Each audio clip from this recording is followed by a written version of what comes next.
हाँ जी बच्चे, आज हम डिस्कस करेंगे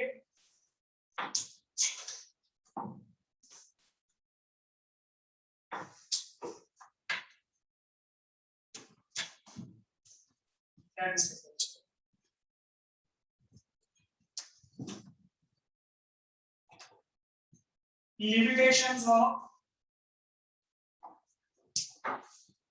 Dalton's atomic theory.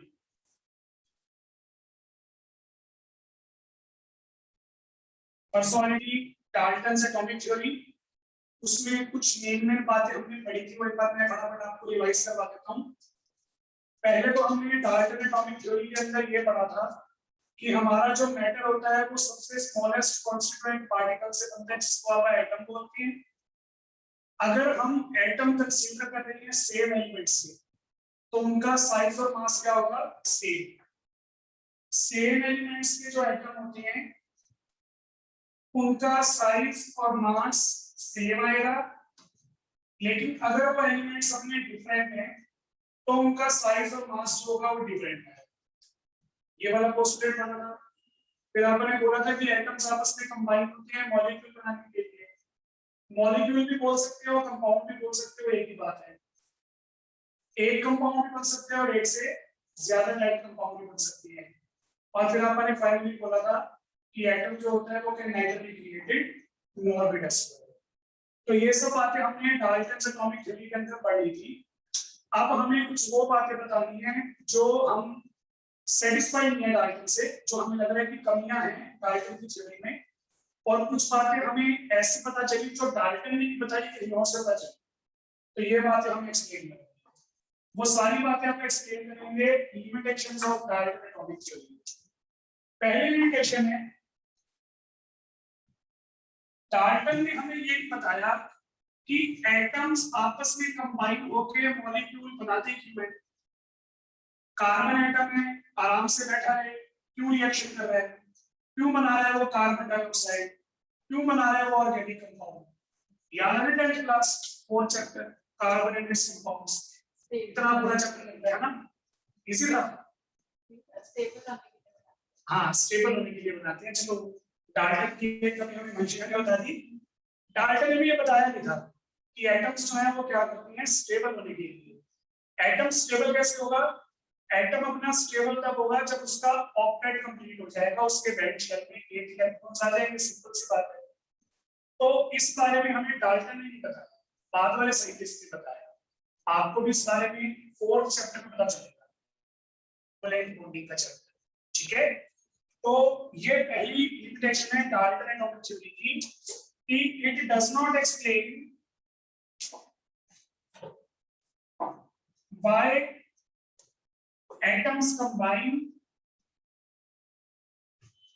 to form molecules या compounds। atoms combine ही क्यों होते हैं उसके बारे में कोई एक्सप्लेनेशन नहीं दी डाल्टन ने।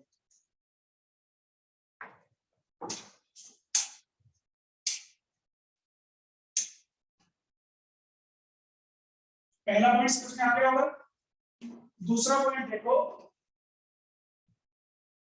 एटम और डाल्टन ने हमें ये तो एक्सप्लेन किया ही नहीं कि अगर हमारे पास डिफरेंट टाइप्स के एटम्स हैं, जैसे मान लो हाइड्रोजन का एटम है, कार्बन का एटम है, ऑक्सीजन का एटम है। अगर हमारे पास डिफरेंट टाइप्स के एटम है तो उनका साइज और मास अलग अलग क्यों होता है? वो जो हमें बात पता चला ना कि इनमें नंबर ऑफ इलेक्ट्रॉन्स अलग अलग होते हैं, नंबर ऑफ प्रोटॉन्स डिफरेंट होते हैं, नंबर ऑफ न्यूट्रॉन्स डिफरेंट होते हैं, जिस वजह से मास भी अलग अलग आएगा, डिफरेंट टाइप और साइज भी अलग अलग आएगा। वो हमें बाद में पता चला, 3rd चैप्टर में पता चलेगा। लेकिन डाल्टन ने भी बताया कि why different atoms have different size और मास। जो अलग अलग एटम्स होते हैं उनका साइज और मास अलग अलग क्यों आता है, ये डाल्टन ने नहीं बताया। It does not explain.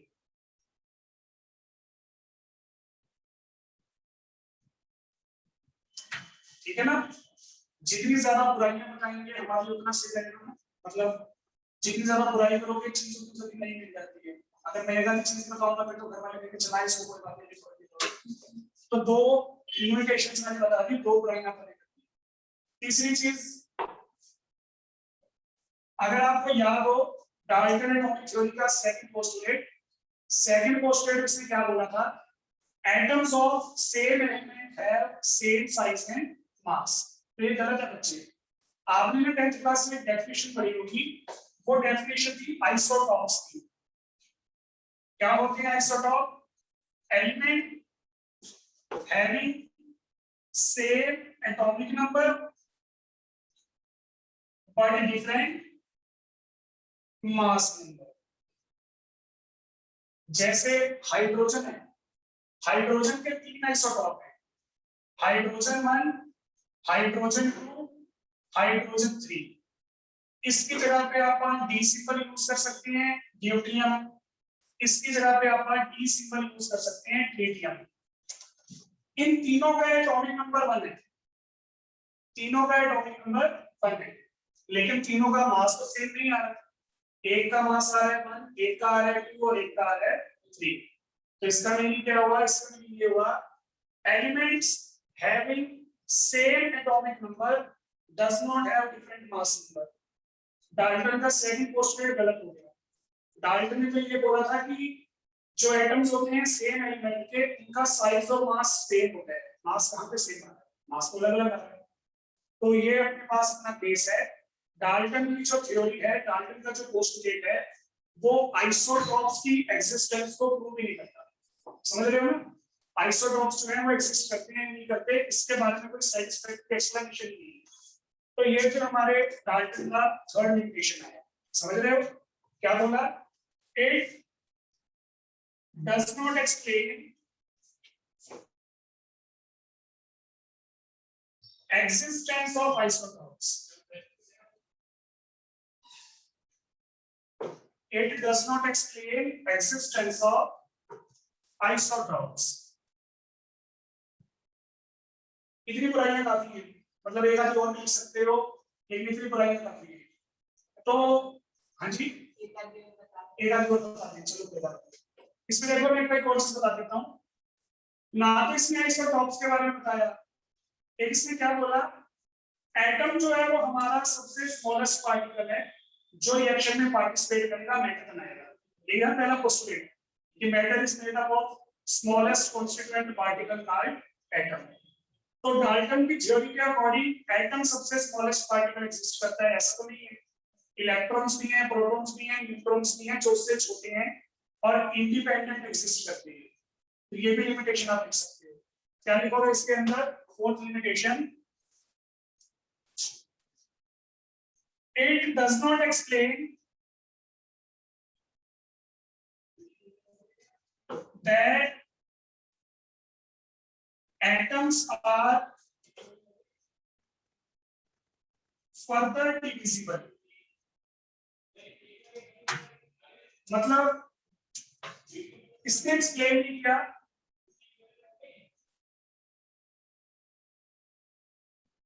Dalton ने एक्सप्लेन नहीं किया कि जो एटम्स होते हैं वो फर्दर डिविजिबल हो सकते हैं, फर्दर डिवाइड हो सकते हैं। इसके बारे में कोई एक्सप्लेनेशन नहीं है। अभी मॉडर्न थ्योरी में बताएंगे कि एटम से भी छोटे पार्टिकल एग्जिस्ट करते हैं जो रिएक्शन में पार्टिसिपेट कर सकते हैं। आप बहुत सारे सब्सटेंसेस की रिएक्शन करवाया करोगे इलेक्ट्रॉन के साथ या प्रोटॉन के साथ या न्यूट्रॉन के साथ, इसको आप बोलते हैं न्यूक्लियर केमिस्ट्री। समझ रहे हो?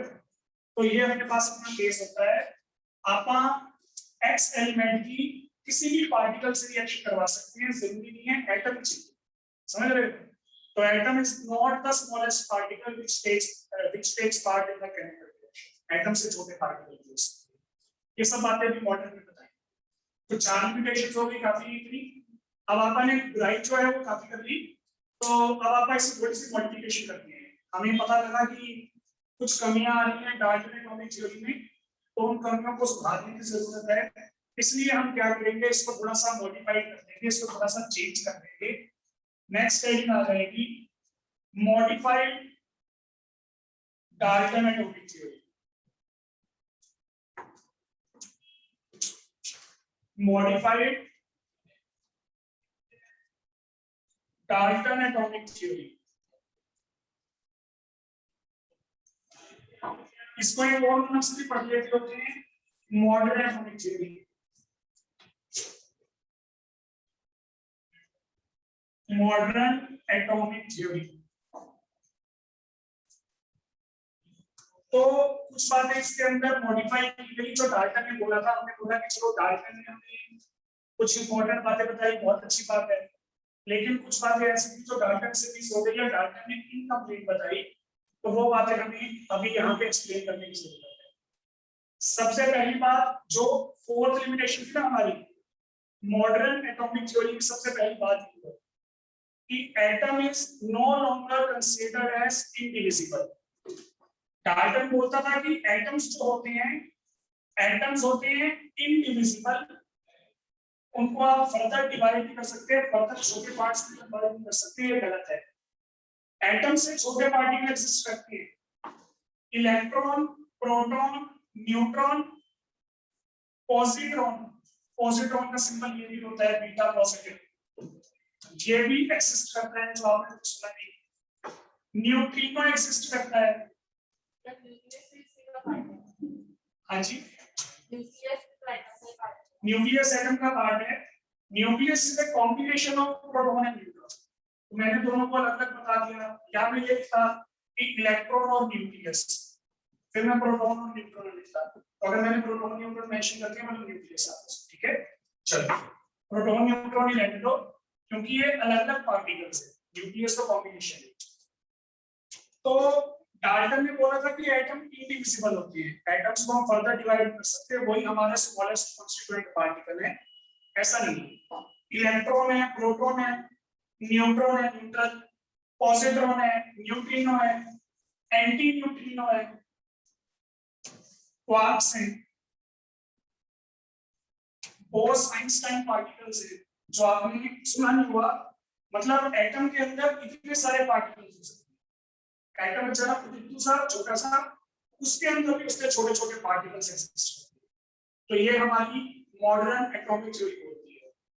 डाल्टन ने तो बोला था कि एटम जो होते हैं वो इंडिविजिबल होती हैं, लेकिन मॉडर्न एटॉमिक थ्योरी में हम क्या बोलेंगे, atoms are no longer considered as indivisible. अब आप इनको इंडिविजिबल कंसीडर नहीं कर सकते, एटम्स को भी हम आगे फर्दर डिवाइड जो है वो कर सकते हैं छोटे पार्ट्स में। तो ये पहला क्वेश्चन लिख लोगे।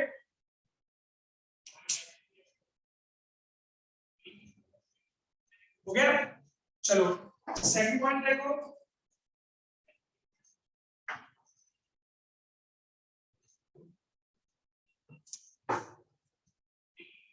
Atoms of same element may have different mass। अब ये भी बताया मैंने, सेम एलिमेंट के एटम है लेकिन मास अलग अलग है। मतलब ये कौन सी डेफिनेशन है, आइसोटॉप्स की। तो डाल्टन ने बोला था ऐसा कुछ नहीं होता, सेम एलिमेंट वालों के सेम मास होती है, लेकिन हमें ये पॉइंट चेंज करना पड़ेगा। हम बोल रहे हैं कि जो सेम एलिमेंट के एटम होती हैं उनके भी मास डिफरेंट आ सकती हैं। ऐसी स्पीशीज को हम क्या बोलते हैं, isotopes. These species are known as isotopes। अभी लिमिटेशन में एग्जांपल दिया था ना हाइड्रोजन का, कार्बन का ले सकते हो। कार्बन के दो आइसोटॉप्स हैं, सॉरी तीन आइसोटॉप्स हैं, कार्बन 12, कार्बन 13 और कार्बन 14। जो ये कार्बन 14 है ना, इसको आजकल यूज करते हैं वो सीरियल वाले। वो कहते हैं ना किसी की डेड बॉडी मिली तो कह देते हैं 20 दिन पुरानी है, चेक करके बता देते हैं 30 दिन पुरानी है, इतना पुराना कंकाल मिला, ऐसा बोल देते होते हैं। तो उनको कैसे पता कि जो ये डेड बॉडी है इसकी एज कितनी है? तो इस एटम की, मतलब इस एटम की वजह से पता लगता है। हमारी बॉडी जो है वो सारी ऑर्गेनिक है ना, ऑर्गेनिक का मतलब कार्बन हाइड्रोजन वाले कंपाउंड से बनी हुई है। तो हमारी बॉडी के अंदर जो कार्बन प्रेजेंट है वो ये वाले भी हो सकते हैं, ये वाले भी, ये वाले भी। तो कुछ एक कार्बन होते हैं 14 वाले, बहुत ही रेयर अमाउंट में। इनकी हेल्प से पता लगा सकते हैं कि कोई चीज कितनी पुरानी है। जो वो आर्कियोलॉजिकल होते हैं, जो पुरानी चीजें ढूंढते रहते हैं, हिंदी में बोलते हैं पुरातत्व विभाग, समझ रहे हो ना, जो पुरानी चीजें खोजते हैं। वो खोज के बता देंगे 2000 सन की है, मतलब 2000 साल पुरानी है। फॉसिल्स में कुछ नहीं होता, काल होता है, तो उससे पता चल जाता है कार्बन डीके उसमें होता है। तो ये रेडियोएक्टिव कंपाउंड्स होते हैं, हायर क्लासेस में पढ़ोगे, मैं तो आपको जस्ट एक हिंट दे रहा हूँ। तो ये 3 आइसोटॉप्स हैं। क्लोरीन के 2 आइसोटॉप्स हैं। क्लोरीन का एटॉमिक नंबर 17, 835 वाला और 837 वाला। तो अलग अलग एलिमेंट्स के अलग अलग आइसोटॉप्स हैं, अलग अलग नंबर्स में। हाइड्रोजन कार्बन के 3 आइसोटॉप आ रहे थे, क्लोरीन के 3 आए थे। तो ये मतलब हर एक एलिमेंट का अलग अलग पीस है। बात समझ में आ गई? सेकंड पॉइंट है। थर्ड पॉइंट देखो, atoms of different elements may have same mass। Dalton ने हमें ये बोला था, अगर आप डिफरेंट एलिमेंट लेंगे ना, तो डिफरेंट एलिमेंट्स का मास भी क्या आएगा, डिफरेंट आएगा।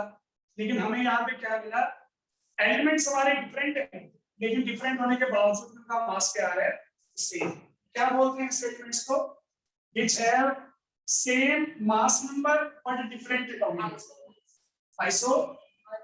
आइसोमर्स नहीं, आइसोमर ऑर्गेनिक में पढ़ाएंगे, ऑर्गेनिक मुझे अच्छी लगती है, स्पेशलाइजेशन ऑर्गेनिक है। मुझे मतलब बच्चों को बड़ा डर लगता था, तो फिर मैं उस डर को दूर करने के लिए ऑर्गेनिक में चला गया, हमारे किसी को बारी दे को लगी। तो आइसोमर्स पढ़ेंगे बाद में, उनको बोलते हैं आइसोबार्स। आइसोबार क्या होते हैं, सेम मास नंबर, यानी कि वेट सेम होगा बट डिफरेंट एटॉमिक नंबर। जैसे नाइट्रोजन, नाइट्रोजन का एटॉमिक नंबर है 7 और वेट है 14। 14 वेट वाला और कौन है, कार्बन भी है। तो दोनों का एटॉमिक मास सेम है और दोनों का एटॉमिक नंबर अलग अलग है, तो ये दूसरे के आइसोमार्स। 4 डेफिनेशंस होती है ये, एक तो आ गई आइसोटॉप्स, एक आ गई आइसोबार्स, एक पढ़ोगे आइसो इलेक्ट्रॉनिक और एक पढ़ोगे आइसोटोन्स। ये 2 डेफिनेशंस अगले चैप्टर में है। तो ये चारों डेफिनेशंस इंपॉर्टेंट होती हैं, 1 मार्क में आती है। फिर लंबे टाइम तक आप यूज करेंगे आइसो इलेक्ट्रॉनिक को, तो बाद में बताऊंगा, नाम से समझ में आ गया होगा वैसे आइसो इलेक्ट्रॉनिक में क्या हो सकता है। तो ये हमारे पास हमारी बातें आई मॉडिफाइड डाल्टन एटॉमिक थ्योरी में। उसने बोला कि एटम्स जो होते हैं वो इंडिविजिबल हो सकते हैं, एटम्स जो होती हैं सेम एलिमेंट के, उनके डिफरेंट मास हो सकती हैं, डिफरेंट एलिमेंट वालों के सेम मास हो सकती हैं, ये बातें बताई गई थी। फिर हमें डाल्टन ने बोला था atom is the smallest particle which involve in the chemical reaction. तो ऐसा नहीं है, एटम से छोटे छोटे पार्टिकल भी हैं, नीचे तक मैंने, वो भी रिएक्शन में इन्वॉल्व हो सकते हैं। Fourth point, atom is not the smallest particle which involved in chemical reaction। अब एटम हमारा सबसे स्मॉलेस्ट पार्टिकल नहीं है, एटम से भी छोटे पार्टिकल जो है वो हो सकते हैं।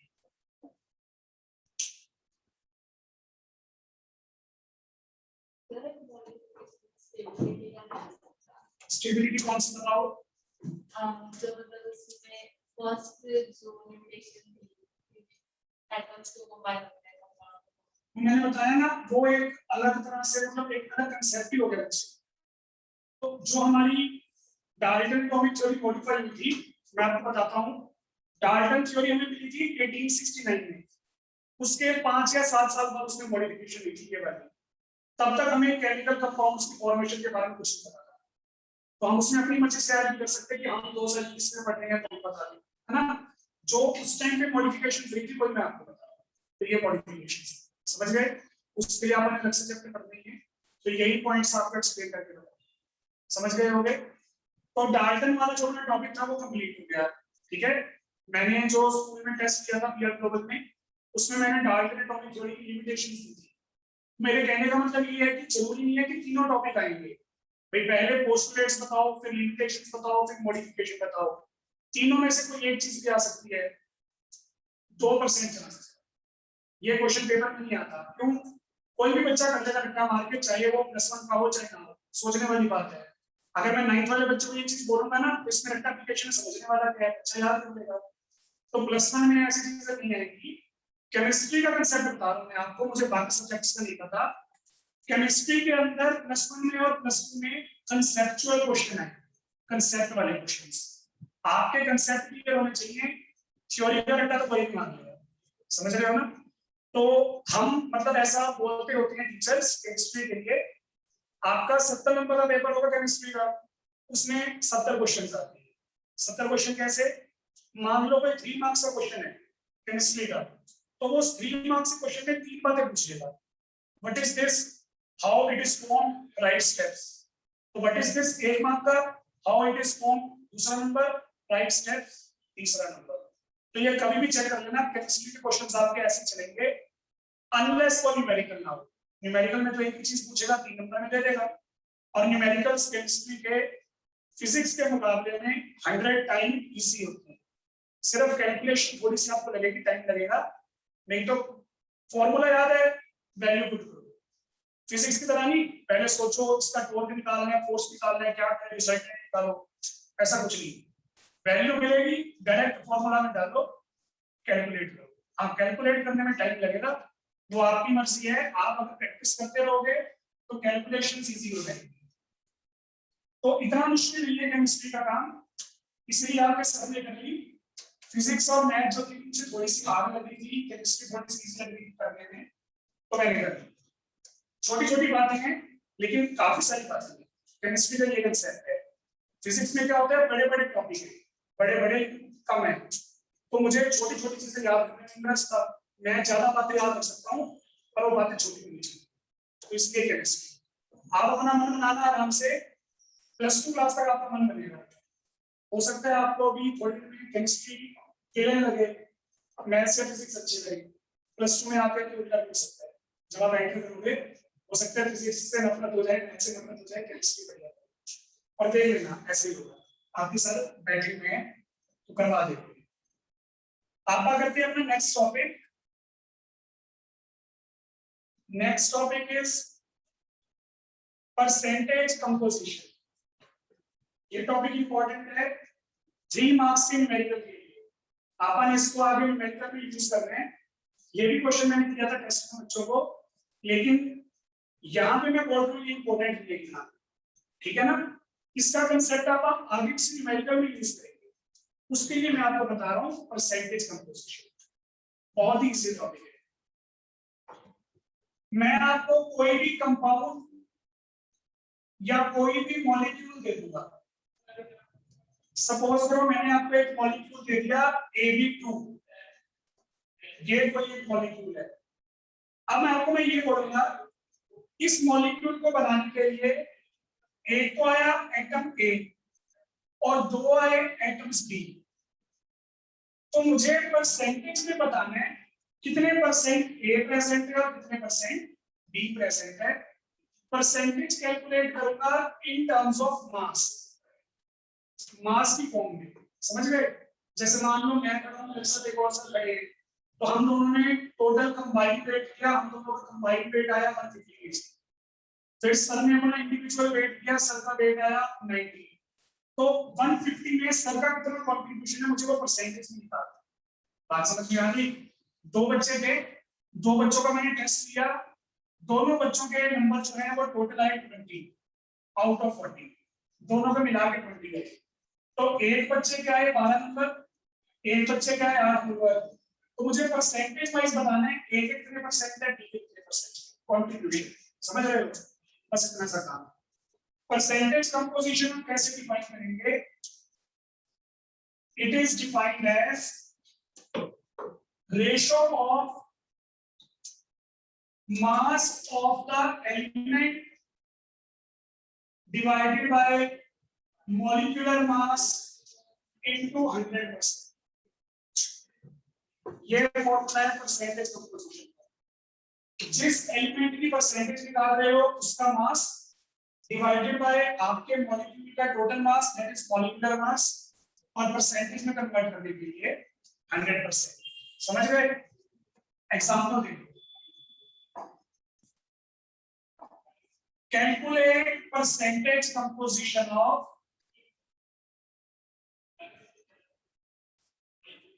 Calcium carbonate. हमें कैल्शियम कार्बोनेट में जो अलग अलग एटम्स आ रहे हैं, जो अलग अलग एलिमेंट्स आ रहे हैं, उनकी परसेंटेज कंपोजिशन फाइंड आउट। ठीक है जी।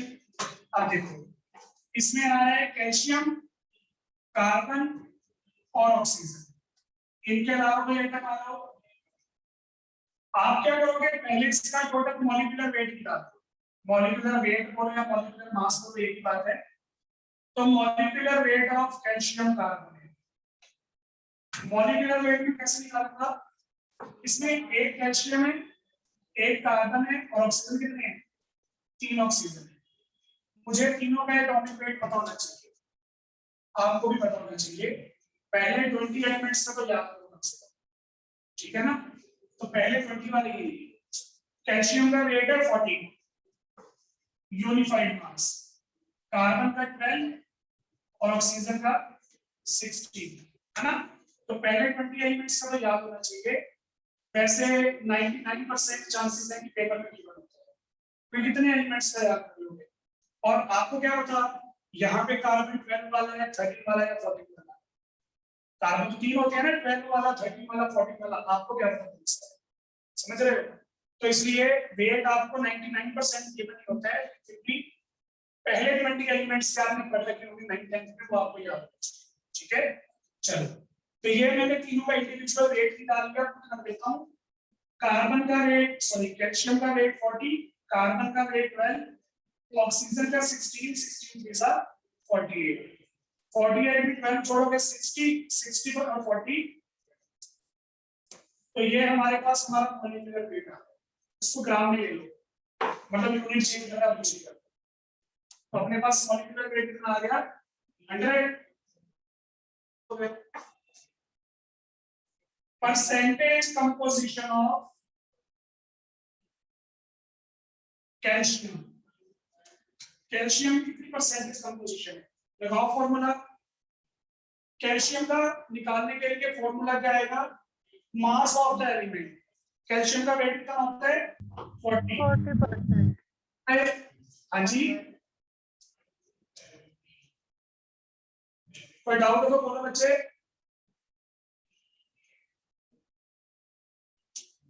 चलिए, तो कैल्शियम का वेट कितना होता है, 40, मॉलिक्यूलर मास कितना होता है, 100 मल्टीप्लाइड बाय 100, कैंसिल हो गया, 40% कंपोजिशन आ गई। कैल्शियम कार्बोनेट भी, कैल्शियम कितना कंट्रीब्यूट करता है, 40% कंट्रीब्यूट करता है बाय मास, समझ गए। ऑक्सीजन कितना कंट्रीब्यूट करेगा, 48, ऑक्सीजन का मास है 48 हमारे कंपाउंड में, डिवाइडेड बाय 100 into 100, कैंसिल हो गया, 48%।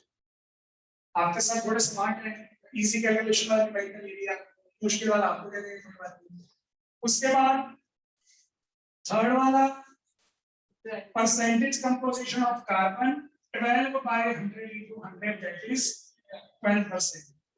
तो मुझे किसी बच्चे ने बोला सर ऐसे निकालने की क्या जरूरत थी, 3 ही तो एलिमेंट थे, 3 में से 2 क्या आपने निकाल ली, 100 में से माइनस कर देते तो भी आ जाता।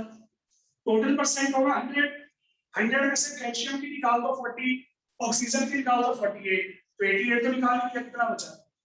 मतलब थर्ड एलिमेंट की इस फॉर्मूला से निकाल सकते हो, अदरवाइज 100 में से माइनस करके भी निकाल सकते हो। बात समझ में आ गई होगी। Percentage composition of water, water की निकाल लो। वाटर का मॉलिक्यूलर वेट कितना होता है, 2 + 16 18 होता है। तो percentage composition of hydrogen, hydrogen का वेट है 2, मॉलिक्यूलर वेट है 18 into 100, ये कट गया 9 पे, 9 1 9 1 0 9 1 9 1 0 9 1 9, 11.1% आ गया। ऑक्सीजन का कितना आएगा, 100 में से माइनस कर दो, 2 ही एलिमेंट थे। आप इस फॉर्मूला से निकालो, कोई दिक्कत नहीं है, और मुझे पता है 2 ही एलिमेंट थे, एक निकाल दिया, दूसरे के लिए 100 से माइनस कर दो। 88.9%। बढ़िया। तो इस तरह से आप परसेंटेज कंपोजिशन कर सकते हैं। बात समझ में आ गई होगी। तो ये हमारे पास हमारा टॉपिक था, छोटा सा टॉपिक परसेंटेज कंपोजिशन का। किसी भी बच्चे को कोई डाउट है तो बोल दो भाई। No sir. ठीक है जी, ठीक है। आपको कोई डाउट हो? चलो, तो ये अपने पास अपना टॉपिक था परसेंटेज कंपोजिशन। कर दूं?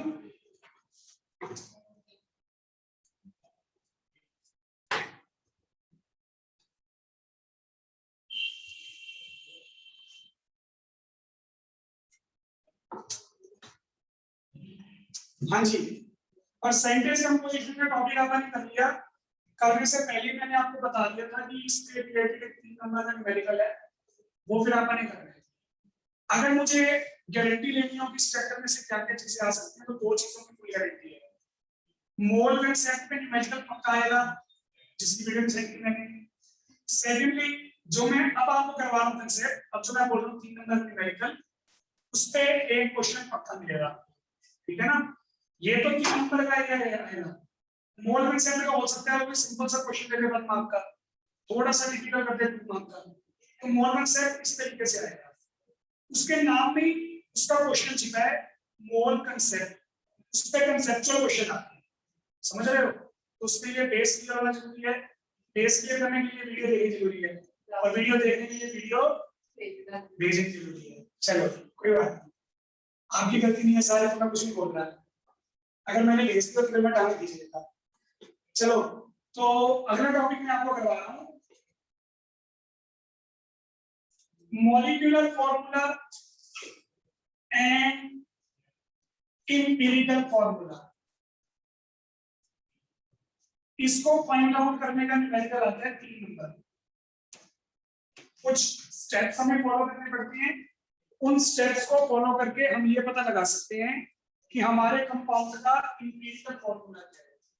जब हमारे कंपाउंड का एम्पिरिकल फॉर्मूला पता चल जाएगा, वहां से फिर हम मॉलिक्यूलर फॉर्मूला भी निकाल सकते हैं। पर पहले दोनों का मीनिंग पता होना चाहिए, what is the molecular formula and what is the empirical formula. हमारे पास हमारा कोई भी कंपाउंड है, उस कंपाउंड को जब हम उसके ट्रू फॉर्मूला से रिप्रेजेंट करते हैं। ट्रू फॉर्मूला का क्या मतलब हुआ कि जो सच्चाई है वो बताइए। सच्चाई बताने का मतलब क्या हुआ?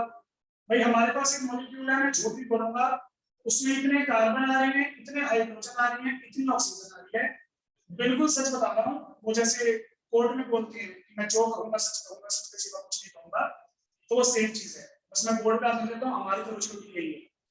तो जब मैं किसी भी मॉलिक्यूल को उसके एग्जैक्ट फॉर्मूला से रिप्रेजेंट कर रहा हूँ, फॉर एग्जांपल आप मुझे बोलो सर सल्फ्यूरिक एसिड के बारे में बताना, तो मैंने बोला 2 हाइड्रोजन 1 सल्फर 4 ऑक्सीजन, गारंटीड है यही फॉर्मूला है। फॉर्मूला बनेगा H2SO4, है ना? तो कभी आपने सुना इसके अलावा कोई और फॉर्मूला हो सल्फ्यूरिक एसिड का? नहीं होता। यही फॉर्मूला है, यही इसकी सच्चाई है।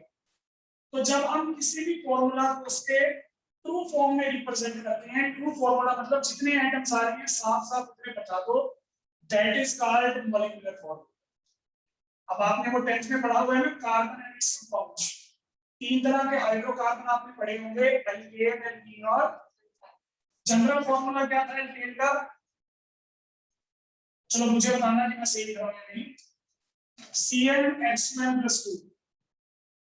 एल्कीन का CnH2n पढ़ाया हुआ है नहीं पढ़ाया हुआ? Yes sir. हाँ पढ़ाया हुआ, बढ़िया बात है। ये 3 फॉर्मूलाज होते हैं जनरल फॉर्मूलाज। अगर आपको एल्केन निकालनी है तो इस फॉर्मूला से बस n की वैल्यू 1 2 3 4 पुट कर देता हूं, 0 निकालनी।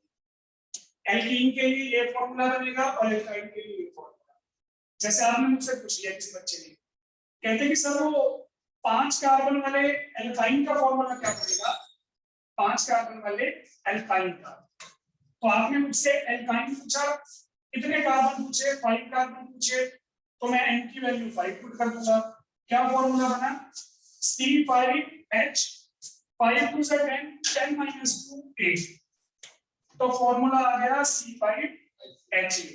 बात समझ में आ गई? तो इस तरीके से मैं बात कर रहा हूँ, आप किसी भी हाइड्रोकार्बन का मॉलिक्यूलर फॉर्मूला निकाल सकते हो। सर 10 कार्बन वाला एल्केन बताना, 10 कार्बन वाला एल्केन, तो मैं N की वैल्यू क्या पुट कर दूंगा 10, तो फॉर्मूला आ जाएगा C10H20।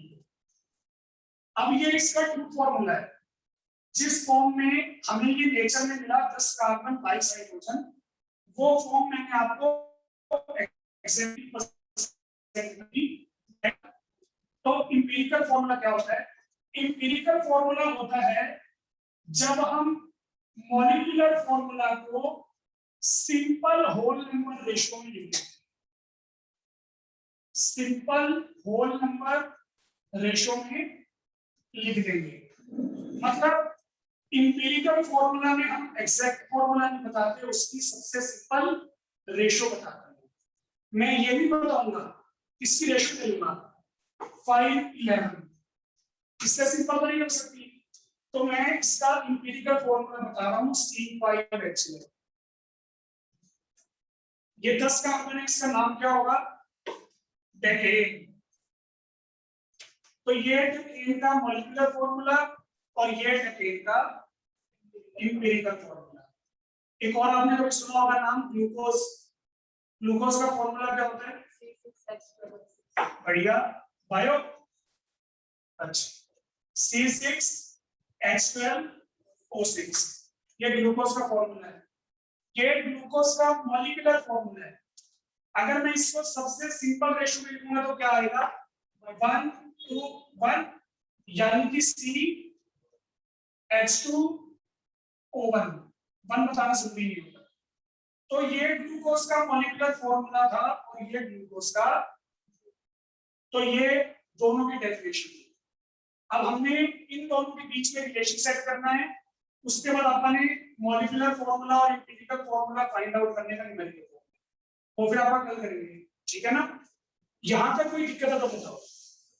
अच्छा एक और चीज बता देता हूं जाते जाते, जरूरी नहीं है कि मॉलिक्यूलर फॉर्मूला और इंपीरिकल फॉर्मूला हमेशा डिफरेंट आएंगे।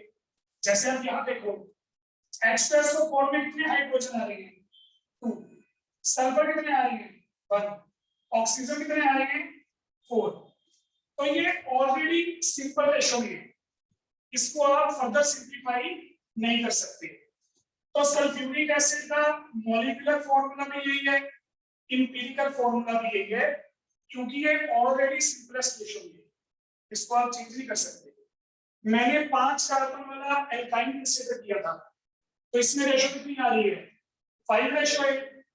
यही इसका मॉलिक्यूलर फॉर्मूला है, यही इसका इंपीरिकल फॉर्मूला है, क्योंकि आप इसको फर्दर सिंपल रेशियो में कन्वर्ट नहीं कर सकते।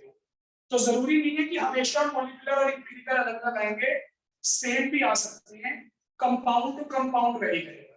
सही है?